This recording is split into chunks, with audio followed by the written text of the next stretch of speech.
Hello YouTube viewers, welcome to my show Computer Wednesday. In today's episode we're gonna talk about servers, same way we talked about supercomputers. So today we're gonna take a look at servers. So first you have to understand what the heck we are talking about. We are talking about a dedicated PC which is built to do one thing. So basically in terms of things that go into a server, it's more or less same as Linux. It's not like a let's say Intel builds your processor, server processor are built by something else. It's built by Intel also. The same way your AMD processor, same goes there also. So it's not something completely like different. It's made out of the same thing. It has the same component, and if you see a server you can understand it. It's not something magical or hoo-ha. You can understand this part. Now however, you have to understand it's a dedicated equipment. It's like I'm built to do one thing and I'm gonna do that thing. It's not a Swiss army knife. It's like I'm meant to do one thing, I'm gonna do that. Now this is what allows internet to work. Now in my last video about internet I specified nobody owns internet. However, the people who provide services on them, they do own it partially, so to say. So where those services are being provided, the services come from the server. So think of it this way. Let's say you uploaded your photos on Facebook is like, okay, I got them. Now who got them? Like is there a person sitting there? No, it's a server is taking that file. Now let's say 1 year happened. After that 1 year, Facebook is like, hey, this friendship has 1 year anniversary, go. Now let's say there is a AI that does that.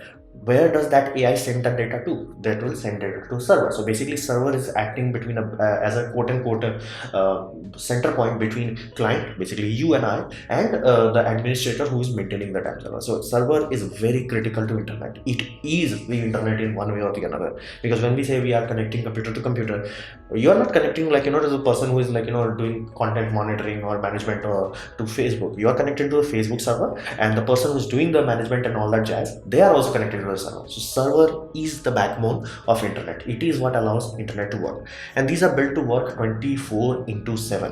Basically some servers have uptime of 10 years or 12 years at this point in time. They have been running continuously. So everything about it, basically you can hard swap parts also in that, like, oh, this unit broke down, you change the unit, the system will keep running. So it's built completely different than your computer. So that's why on New Year or basically Christmas or something like that, Amazon does not go down, Facebook does not go down, unless there is some network flaw. Basically let's say that somebody broke the fiber or something bad happened.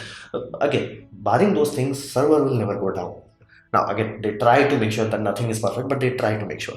On top of that, in terms of investment, what kind of money goes into that? Well, to give you a context of that, when you are thinking about, hey, Wix, or let's say GoDaddy, or let's say Squarespace, when you are talking about this, you are talking about first layer client. Basically you're gonna go to them and they're gonna like, hey, here's our services. They're gonna go to someone else and it's like, bro, can you build our server, or can you do our services itself? Let's say Instagram goes to Amazon Web Services. Amazon Web Services is like, I gotta take care of the server part. Server is ludicrously expensive. It's a completely different ballgame when it comes to investment. To give you a context, YouTube runs on 100% loss. I will explain why that is. So what does go into that makes it so expensive? Well, first you have to look at the hardware side of things. Now hardware, it's a completely different class of equipment. When you talk about your computer, you are talking about like, okay, 1 year, 2 years or 3 years, you're gonna replace it after 3 years or 4 maybe. And again, if you are doing something serious, let's say a video editor, they might replace their computer much more frequently. It might be a thing where like, yeah, I built it and I replaced it, I built it, I replaced it. Some people overbuilt it and then they replace it every 5 years. But again, that is a completely different mindset compared to what you are talking about servers. Even though they will only work for 5 years, they are working 24/7 into 5 years. That is the critical aspect. There is no downtime, there is no off time. Basically if they have a computer fan in the those system, those fans will keep working. They will keep working and they will keep working. There will not be a single day where there's like, okay, today is Christmas, so off. No, they will keep working. That's the whole difference. It's a completely different equipment category, and all the money that goes into it, because if you check specs, specification by specification, it will never look impressive. Server will look downright outdated. It's like, dude, you don't even have USB 3.0, dude, you don't even have like this or that or jazz, and you can't even overclock. Why the hell you are so expensive? Because the money that you are paying there is not paying for the bells and whistles, as they say. You are paying that for MTB, or as I would simply call it, mean time between failures. So let's say you took a hard drive, normal commercial home grade hard drive, and you're like, okay, boom, you bought the hard drive, you put it in a server, and it's like it worked flawlessly for 1 year, and after that it died. Then you bought another one, home one, It worked flawlessly for 1 year, then it worked for second year, and then it failed. Then you bought someone else. It failed in 5 months itself. So it's unreliable. You cannot count on it, those servers. So when you are talking about server grade, basically commercial or enterprise grade, you are talking about hard drives that you can be absolutely sure that they will not die before a certain time. Like again, something could happen, but it would be like I bought 100 hard drives, one hard drive died in 5 months, everything else died after 3 years. So that is what you are paying for: double checking, triple checking, ensuring that that kind of stress load can survive the equipment. Basically, the equipment must live long enough. That is the whole point of paying the money. Basically, the fans on server chassis, those are ludicrously high energy equipments. Normal fans, 2 5 watts, 10 watt maximum. These puppy 50 to 60 watt, they are basically a hair dryer. Literally, they have that kind of air pushing power, and they are supposed to run in an oven. Basically, your server chassis get hot, they get ludicrously hot, so it has to work in a hot environment 24 into 7 into 5 years. So, and they are also built in such a way that you can hot swap them. Basically, one of the fan died, you open up the chassis, you replace the one while everything is running, you put another one in, and off you go. So that's the reality. That's why you're paying so much. Like you will think, okay, it's double the price. No, it's like 10 times the price. That is the reason for that. Even and redundancy is the key. This is one thing you will learn as you grow old, is that everything dies. Things die randomly. Like you could have like the most amazing iPhone out there, and it's like it died. It happens. Like it happens to almost everything. Heck, that's the reason why camera company like RE, which supplies camera for large companies, they randomly they test their every camera, because they know for some reason a lot of the camera that have bad luck on them, they will break in the first few months of testing. So they will test it, and then after that they know like that if it survives the testing, it will not die at least for 1 year. So same happens. Things break down. That's why even professional photographers, they always try to get dual card slot in their camera, because memory card can fail. Things happen. Things fail. So how do you ensure about that? First, you get as high quality component as you can get, then you get double of them. So power supply, think of it this way. Same way power supply is like in your computer, they have one power supply, that's it. If it goes, it goes. Here they have three, and they have very smart operations in that. Think of it this way, only two would be active at any time. So you will have A, B is on, then you will have A will shut down, then the C will come on, B will be on, then B will shut down, A and C will be running. So you will have always cycling between all of these. So none of them are like overstressed, none of them are like working at max capacity, because if you push something to max capacity, it breaks down. You want to be like around 80% range, so that way they are. And if one fails, it will keep screaming, but it will have more than enough power to handle it. It's like, I got it, one of us is down, like, but it will keep screaming until you replace it. So that's the easiest way. Like you get as high quality component as you can get, and you get double of them or a triple of them. Or in hard drives, even though they have like professional enterprise grade hard drive, those not supposed to die, but something will happen. Let's say you put 10,000 of them, one of them will randomly say, so long this world, and then randomly die. So you have to replace them on spot. And how do you make sure you don't lose data? You double it. You're like, okay, I need 10 hard drive for data, I'll put 20. You have double the redundancy. So that's the whole point, and all of this built into an architecture that is fit for its purpose. It's like, I'm meant to do this, so everything is designed in such a way that, hey, power supply failed, use hot swap it directly. You don't have to need screwdrivers or something like that. Or hard drive failed, you press a button, that's it. Everything is built for that purpose, and that's just the hardware side. Let's talk about the software side. Now, this is if you think Raspberry Pi is not user friendly, or your router's basically interface is not basically customer friendly, server is like, bro, come at my side. Like, just bro, hold my beer. So servers are completely different. Why? Well, think of this way: they are built on a completely different budget. So even 1% extra performance people can yank out of it is worth it, because you are paying so damn much out of it. So people use custom Linux distro. Sometimes Windows are also used, but not so much. But custom Linux is like 99% of the place you will have custom Linux, and that's what's running the backbone, quote unquote, the operating system on that world. And then during early 2005 and 2010, people realized that we're gonna make more cores rather than faster cores. So virtualization took over. So what we had hardware, then we had operating system, then we had other application, whoever doing the who-has. Then somebody can realize is that, hey, we are not making more powerful processor. That's why our gigahertz is not like 10 gigahertz or 35 gigahertz. We are limited kind of, more or less 4 or 5. Best case scenario, you're gonna expect 8 gigahertz. So we are limited in that. So what we did, you start to put more core. What's the point of more core if you can't utilize that? So somebody came up with the idea that you will have a virtualization layer, and that layer will make every core in your processor as an independent system. So you'll have virtualized. Again, how it's done is varies people to people, different architecture to architecture, different firm to firm. So you'll have something that virtualizes it, and then each processor will have like basically the cores they will become quote unquote CPU itself. So they're like, okay, this processor, let's say, has 8 cores. It will run 8 instances of a whole operating system. That's why servers generally have ludicrously large amount of RAM and ECC RAM, so it does not corrupt randomly on them. So that's how they try to get most out of it. Because if you press Control Shift Escape on your computer, and you will notice most of the time your processor is not doing much. But given the cost of the servers, and given the how much money they have put into it, to get their return on investment, it must be working at 100% capacity before it fails, and it will fail over time whether you use it or not fail. So people use it to 100%. To get 100%, we utilize virtualization. So it's virtualized like hell.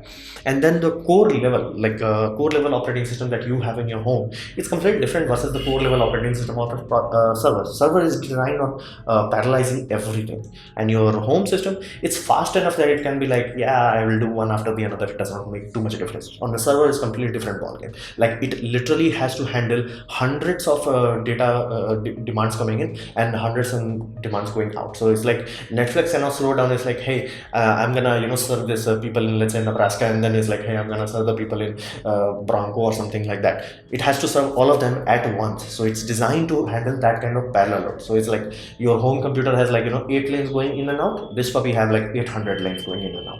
So it's parallelized to a completely different degree. And security, well, this is the most important thing in the planet at this point in time. So if you think your banks have money, this puppy is like, bro, hold everything. Like, I literally, servers have enough data in them. Data itself is worth it, and on top of that, sometimes they have direct financial data, and those data are ludicrously important. Basically, you cannot lose them. If you lose them, you can crash an entire country's economy. So those are very important thing. And they have security, and they have security on top of those security. Basically, they have watchmen who watches the watchmen. So it is a completely different problem. That's why servers are like on such a whole different level, that people who are smart enough to build Instagram, they are not smart enough to build their own server system. So they will go to Amazon. It's like, bro, take care of this. So how do you handle the unknown scenarios? How do you make sure your system or the server or whatever services you are offering is on all the time, 100% of the time? Well, you can't. That's the first thing you will like. Things happen, random things happen. Because let's say you build the best power system out there. You have like 2 utilities that are providing independent power to you. You have a backup generator, backup UPS, you have everything. And earthquake happens, very powerful one, and your whole server is dead. So what can you do? Well, you will have simple redundancy. Basically, you will clone the server itself. So to give you a simple example, there are generally more than one server working. So these are like Amazon web servers. I'm not sure, there must be more than this, but you get the idea. So let's say for some reason server in Brazil goes down, the data will be directly ported from basically Australia. If something bad happens in Australia, data will be ported from Japan. Something bad happens there, it will port it from Europe. So you get the idea. There is like physical backups of the whole server out there. And when you're talking about Google will have backup on top of backup on top of another backup. So at some scenario, let's say something bad happens in Hong Kong server, it goes down, nobody would even notice that, hey, Hong Kong is down. Again, the people who are maintaining it, they will notice it, and they're like, okay, let's get our team on it and let's get it back online. But you will not notice it. You and I will not notice it. It will keep working. The only time these things stop working is basically human stupidity. And you must have heard that, like, randomly sometimes happen, like, hey, Google employee uploaded a wrong code and it shuts down the server. Or again, human stupidity can stop it, but in more than often than not, you cannot do anything to block them. On top of that, they have experts on hand 24/7. There is no holiday for them. Basically, they are on hand all the time. They will have multiple shifts, and if it's important enough, they may have to be on site all the time, even if they are not doing anything. It's like, because it's priority high enough, they will be like, yeah, I'm just sitting here waiting for something to happen. Like literally, some data are that sensitive that people will afford to do that. So what does this mean, experts on hand? Because think of this way, let's say something bad happens, like DDoS attack, denial of services attack, millions of data requests sent through a pipeline that was designed to handle, let's say, 1 million, and it overrides it. You cannot send a command signal through that where you can shut down the system. So you have to have physically somebody going there and reset the damn system. So that kind of thing requires you to be on site. There is no substitute to on site, because, or let's say something bad happens, like a fiber link to your place breaks down. Let's say your office is awesome and like you had your server is awesome, server is working properly, but something bad happened between the link between your office and server. So you have to be on server, and servers will have like 5, 6, sometimes even 10 independent networking system done, so they can be absolutely sure the flooding, waters, nothing minor can damage them. So they'll have experts on hand, and these buildings, because of the priority they have protected building status. Basically, you cannot even get near to them. You cannot just, hey, I'm gonna take my drone and I'm gonna fly to near to basically Google system. Unless Google wants you to, you cannot do that, and they might even harm you directly if you try to do that. And these are protected by police force, armies, depending on the priority. It is serious business. Do not try to troll around them, basically, unless Google wants you to. Like, if they will already spot you, they will like, yeah, this guy is coming here, it's a troll, just let him, or something like that. Or they might even offer you indoor service if you ask nicely. So these are protected building. You do not expect them like, if somebody is gonna vandalize that. These are protected. You cannot dig even around them because they have underground fiber system, so it's very protected. And they will have hot spare for everything. Hard drive went down, they're not gonna like call up, hey Amazon, can you have a speed delivery? They will have at least let's say their average is like 5 hard drive goes down every day. They will have 10 hard drives for per day as a backup. They're like, okay, 1 hard drive died, boom, boom, new one. Ain't nobody got time for that. Power supply went down, boom, boom, ain't nobody got time for that. Basically, hot spare for everything is the critical response for them. And this is the reason why basically YouTube is 100% in running a loss. Well, that was the core reason why YouTube was sold in the first place. YouTube was sold to Google. Then why Google bought it? Well, simple reason, Google is making more than enough money that it can afford that kind of loss. And YouTube is the world's second largest search engine, Google being the first one. And if you have the first and second, you can ensure that no matter what happens, nobody can create a competition to you. It's an absolute monopoly trick. So that's why they are doing it. Basically, they can afford to do it, and this makes sure that there is no competition ever. Because imagine that, like, Netflix is hard to run. Basically, you just have like, how many content you may have. Well, let's say 500 TV shows, and you're gonna stream that to how many people you have. YouTube is like, bro, I have like 100 million hour content uploaded every hour.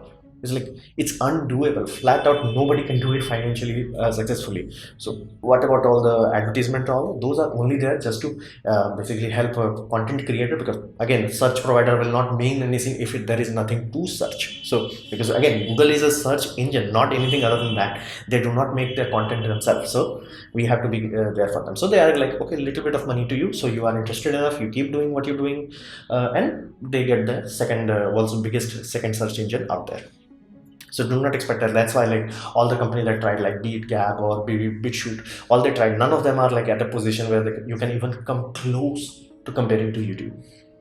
So this is the reason for that. Like, servers are completely different ways. Like, you think, oh, high-end PCs are expensive or Apple is expensive. Server is like, bro, hold my beer. Like, Ferraris are cheap for them. So this was my presentation on servers. I hope you liked it, learn from it, understand some things about the server. And in that case, I would urge you to press like, share it amongst your friends. That will help me a lot. If you didn't like it, didn't enjoy it, I'd urge you to press dislike, press it twice to show me your extra disappointment. Please leave a comment because I reply to all of them. Subscribe, press the bell icon if you're free. And as always, thanks for watching.